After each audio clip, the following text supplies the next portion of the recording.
Bonjour et bienvenue à notre méditation. Aujourd'hui, c'est le 15 février et depuis 2 semaines, nous attendons ce moment pour revenir à nos méditations dans le magnifique livre d'Apocalypse. Aujourd'hui, je voudrais faire un parallèle entre trois passages du Nouveau Testament, dont Matthieu, Marc et Luc, où Jésus parle de la fin des temps, et le chapitre 6 d'Apocalypse. Dans le chapitre 6, nous avons d'abord, verset 1, « Je regardais quand l'agneau ouvrit les 7 sceaux, et j'entendis l'un des 4 êtres vivants qui disait, comme d'une voix de tonnerre, viens. Je regardai et voici parut un cheval blanc. Ensuite, dans le verset 3, il dit, quand il ouvrit le second sceau, j'entendis un second être vivant qui disait, viens. Et il sortit un autre cheval roux.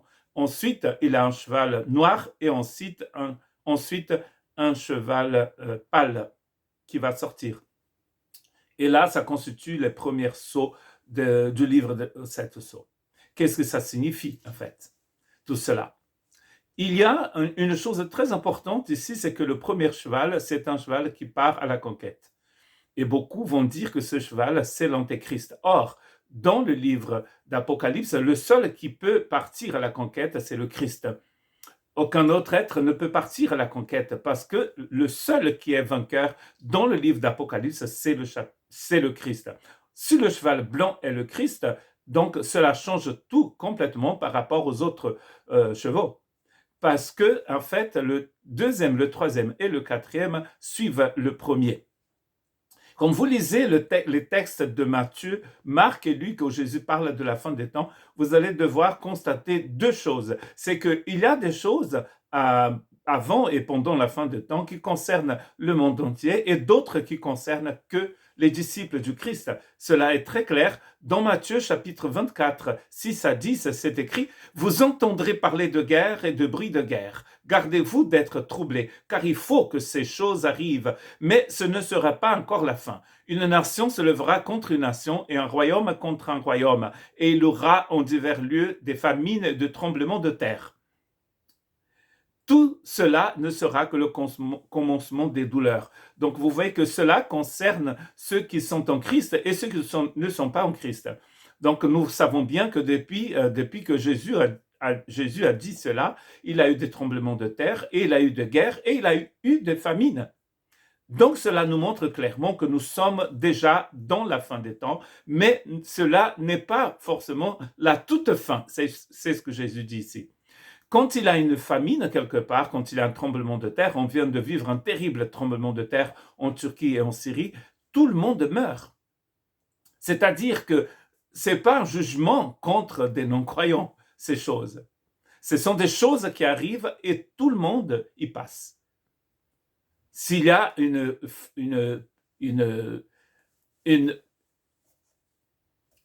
comment on appelle ça? Quand on a eu le Covid, par exemple, toute personne, qu'elles soient croyantes ou pas, elles ont attrapé le Covid. Et certaines de ces personnes sont mortes. Si vous lisez aussi Marc chapitre 13, 7 à 9, quand vous entendrez parler de guerre et de bruit de guerre, ne soyez pas troublés, car il faut que ces choses arrivent, mais ce ne sera pas encore la fin. Une nation se lèvera contre une nation et un royaume contre un royaume, et il y aura des tremblements de terre en divers lieux, et il y aura des famines. Ce sera que le commencement des douleurs.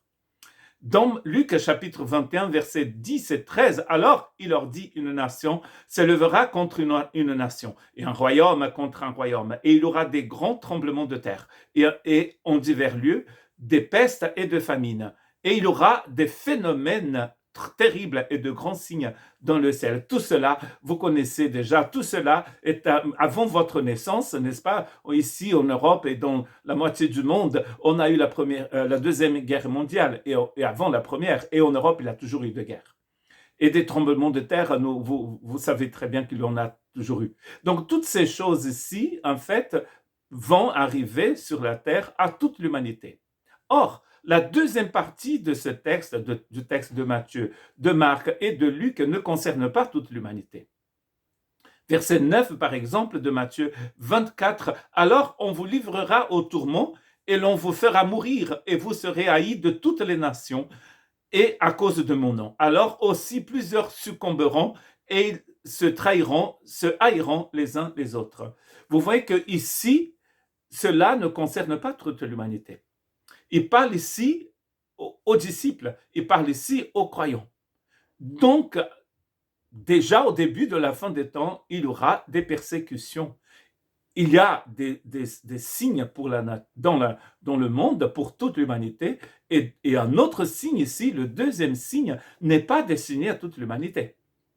Cela est clair aussi dans Marc 13, versets 7 à 9.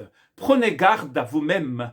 On vous livrera aux tribunaux et vous serez battus de verges dans les synagogues. Vous comparaîtrez devant des gouvernements et devant des rois à cause de moi pour leur servir de témoignage. Donc vous voyez qu'ici aussi, même dans les synagogues, mais on pourrait dire dans le temple, dans les temples, dans les églises, les gens seront persécutés. Qui seront persécutés? Les disciples de Jésus seront persécutés. Dans Luc 21, donc verset 12, il dit « Mais avant tout cela, on mettra la main sur vous et on vous persécutera. On vous livrera aux synagogues, on vous jettera en prison, on vous mènera devant des rois et devant des gouverneurs à cause de mon nom. » Donc vous voyez, dans les trois textes, il y a la persécution aux enfants de Dieu. Donc deux signes très importants. Un signe qui va donc frapper toute l'humanité, et un autre qui frappe ceux qui sont les disciples du Christ. Dans le monde, vous aurez des tribulations. Est-ce qu'il y a des tremblements de terre? Est-ce qu'on a eu déjà des tremblements de terre? Des guerres, de famine? Oui. Est-ce que l'Église du Christ est persécutée? Oui. Et donc, vous voyez que forcément, dans le livre 7 Sceaux, ainsi que dans d'autres signes, dans Apocalypse, vous allez retrouver cela aussi.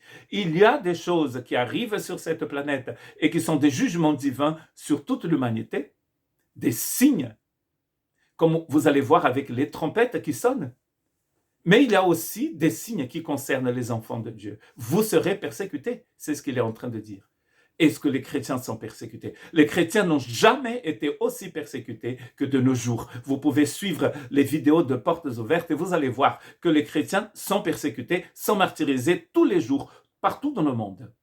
D'une façon violente dans certains pays, mais d'une façon très subtile dans d'autres, comme par exemple dans un certain pays que vous connaissez très bien, vous qui parlez français.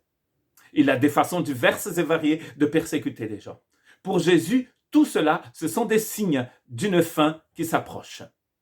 Et donc, quand une trompette sonne, quand on lit un livre où le signe, où le sceau a été cassé, nous devons être éveillés parce que le Seigneur revient bientôt. Maranatha.